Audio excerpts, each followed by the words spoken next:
Hello दोस्तों, स्वागत है आप सभी का हमारे YouTube चैनल में। आज की इस वीडियो में बिहार बोर्ड मैट्रिक परीक्षा 2022 के लिए नन हिंदी का सब्जेक्टिव क्वेश्चंस को लेकर आए हैं और इसमें टोटल 25 प्रश्नों को कंप्लीट करेंगे। यदि आप इस बार मैट्रिक बोर्ड परीक्षा देने वाले हैं तो इन प्रश्नों को रट लीजिए। ऐसा ही प्रश्न मैट्रिक बोर्ड परीक्षा में पूछे जाते हैं। तो चलिए फ्रेंड्स, आज की इस वीडियो को शुरू करते हैं। पहला नंबर क्वेश्चन है, क्वेश्चन नंबर 1। हामिद मिठाई या खिलौने के बदले चिमटा पसंद करता है, क्यों? तो इसका आंसर देना है चिमटा उसकी दादी के लिए उपयोगी होगा, उनकी अंगुलियां तवे से नहीं जलेगी। यह सोचकर हामिद मिठाई या खिलौने के बदले चिमटा पसंद करता है। ठीक है, आगे बढ़ते हैं। Question number 2। ईद के दिन अमीना क्यों उदास थी? आंसर लिखना आपको। ईद के दिन अमीना इसलिए उदास थी क्योंकि उस दिन भी उसके पास खाने के लिए एक भी दाना नहीं था। ईद के दिन अमीना यानी हामिद की दादी का नाम अमीना है और ईद के दिन इसलिए उदास था क्योंकि उसके घर में जो है खाने के लिए एक भी दाना नहीं था उस दिन भी। आगे बढ़ते हैं। Question number 3। इसमें जितने भी प्रश्न हैं सारे VVI सब्जेक्टिव प्रश्न है। पीपल के पेड़ हमारे लिए किस प्रकार उपयोगी है? आंसर करना है आपको। पीपल हमारे लिए बहुत उपयोगी है। ठीक है, पथिकों को छाया प्रदान करती है, लोग इसके नीचे थक हार कर सो जाते हैं, शीतल बयार बहने से खूब नींद आती है, यह पक्षियों का निवास है, उनके सुमधुर सवार से पथिकों के थकावट को दूर करता है। तो ऐसा आपको आंसर करना है। ठीक है, और 4 नंबर क्वेश्चन है, ईर्ष्यालु से बचने का क्या उपाय है? ईर्ष्यालु का अर्थ होता है किसी से जलन करना या फिर किसी की बुराई करना। आप यहाँ पे देख सकते हैं, आंसर में लिखना है ईर्ष्यालु से बचने का सरल उपाय है कि ईर्ष्या के मन में आने ना दे, यानी ईर्ष्या को जो है आप अपने मन में आने ना दे, हृदय को निर्मल बनाकर रखे और सुकर्म पर ही अपना ध्यान केंद्रित करे। नीत्शे ने कहा है कि बाजार की मक्खियां है को छोड़कर एकांत की ओर भागो, एकांतवास ईर्ष्यालु से बचने का उपाय है। आगे बढ़ते हैं। Question number 5। संजू को डायरी लिखने में किसने मदद की? आंसर में लिखना आपको, संजू को डायरी लिखने में दीदी ने मदद की। दीदी ने कहा कि रात को मन लगाकर बैठ जाओ और दिन भर की घटना को याद करो और इसे लिख डालो। तो ऐसे आपको आंसर करना होगा। आगे बढ़ते हैं। क्वेश्चन नंबर 6 देखिए, अपने देश की उन्नति के लिए आप क्या क्या कीजिएगा? इसका आंसर करना है आपको। अपने देश की उन्नति के लिए हम कठिन से कठिन काम भी पूरा करेंगे और हम पढ़ लिख कर वैसे व्यक्ति बनेंगे जिससे देश की सेवा कर सके। ठीक है, और आगे पर्वतों को काटकर सड़क बना देंगे और मरुभूमि को हरा भरा कर देंगे, जंगल में भी महामंगल का निर्माण करेंगे। यह प्रश्न जो है कर्मवीर से लिया गया है कि अपने देश की उन्नति के लिए आप क्या क्या कीजिएगा। तो आंसर में आप ऐसे लिख सकते हैं। आगे बढ़ते हैं। क्वेश्चन नंबर 7 देखिए, मेला जाने से पहले हामिद दादी से क्या कहता है? तो आंसर में आपको लिखना है, मेला जाने से पहले हामिद दादी से कहता है कि तुम डरना नहीं अम्मा, मैं सबसे पहले आऊँगा, बिल्कुल ना डरना। तो यह बात कहा था, तो आंसर में आपको इसी को लिखना है। आगे बढ़ते हैं। Question number 8। चिमटा देखकर अमीना के मन में कैसा भाव जगा? आंसर में आपको लिखना होगा, चिमटा देखकर अमीना के मन में हामिद के प्रति प्रेम गहरा गया, यानी डीप लव, इसके यानी उसके त्याग, सद्भाव और विवेक से वह गदगद हो गई, यानी बहुत खुश हुई। आगे बढ़ते हैं। Question number 9। आप चाहे तो स्क्रीनशॉट भी रख सकते हैं। ईर्ष्या की बेटी किसे और क्यों कहा गया है? तो आंसर में आपको लिखना है, निंदा ईर्ष्या की बेटी है। ठीक, जो व्यक्ति ईर्ष्यालु होता है वही व्यक्ति बुरे किस्म का निंदक होता है।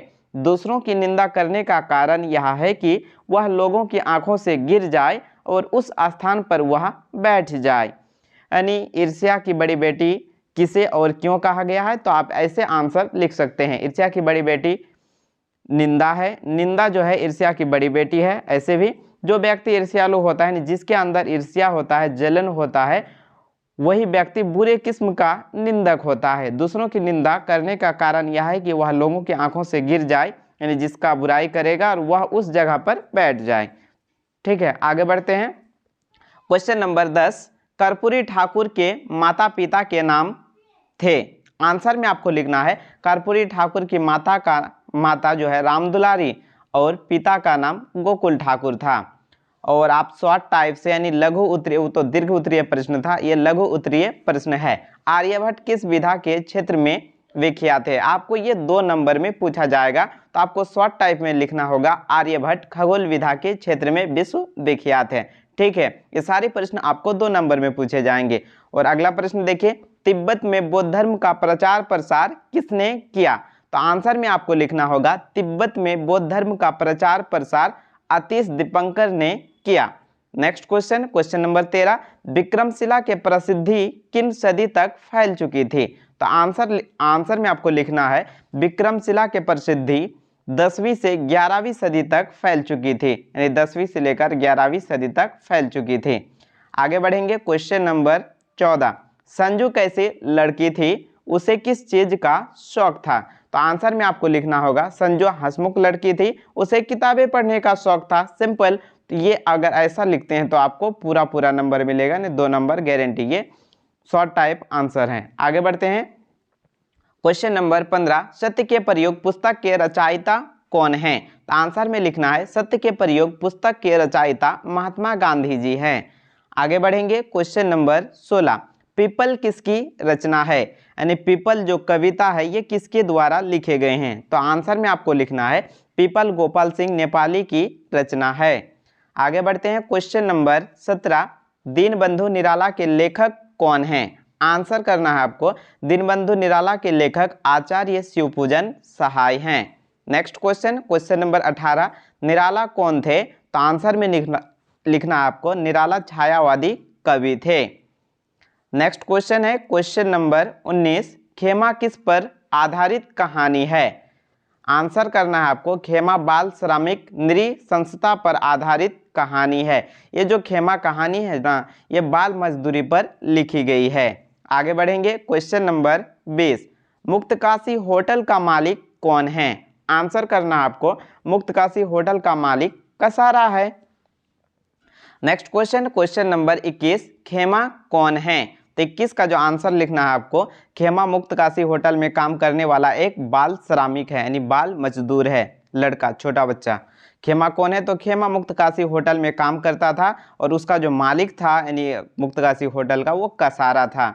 आगे बढ़ते हैं, क्वेश्चन नंबर 22, संजू को डायरी लिखने की प्रेरणा किससे मिली? तो आंसर में लिखना है संजू को डायरी लिखने की प्रेरणा बापू के सत्य के प्रयोग लिखित डायरी से मिली। नेक्स्ट क्वेश्चन, क्वेश्चन नंबर 23, ईदगाह कहानी किस पर आधारित है? आंसर करना है ईदगाह कहानी बाल मनोविज्ञान पर आधारित है, यानी ईदगाह जो स्टोरी है ये लिखे गए हैं प्रेमचंद के द्वारा। तो ये किस पर आधारित है? तो ईदगाह कहानी बाल मनोविज्ञान पर आधारित है। एक बालक है उसका नाम हामिद है, उस पर आधारित ये पूरी कहानी है। आगे बढ़ते हैं, क्वेश्चन नंबर 24, मुक्तकाशी होटल का मालिक कौन और कैसा था? तो आंसर में लिखना है मुक्तकाशी होटल का मालिक कसारा था और कसारा संवेदनहीन था, यानी इसके अंदर दया सद्भाव का कुछ भी नहीं था, यानी ये बहुत ही संवेदनहीन था। और नेक्स्ट क्वेश्चन, क्वेश्चन नंबर 25, खुशबू रचते हैं हाथ किसकी रचना है? तो आंसर में लिखना है खुशबू रचते हैं हाथ अरुण कमल की रचना है। और फ्रेंड्स आज की इस वीडियो में हम लोग जो है 25 प्रश्नों को कंप्लीट किए हैं और नेक्स्ट वीडियो में इससे आगे की प्रश्नों को कंप्लीट करेंगे। तो आप उसे भी देखने के लिए चैनल को सब्सक्राइब कर लीजिए और बेल आइकन को प्रेस कर दे ताकि वीडियो का नोटिफिकेशन सबसे पहले मिले और आप उन वीडियोज को देख पाए। मिलते हैं अगली वीडियो में।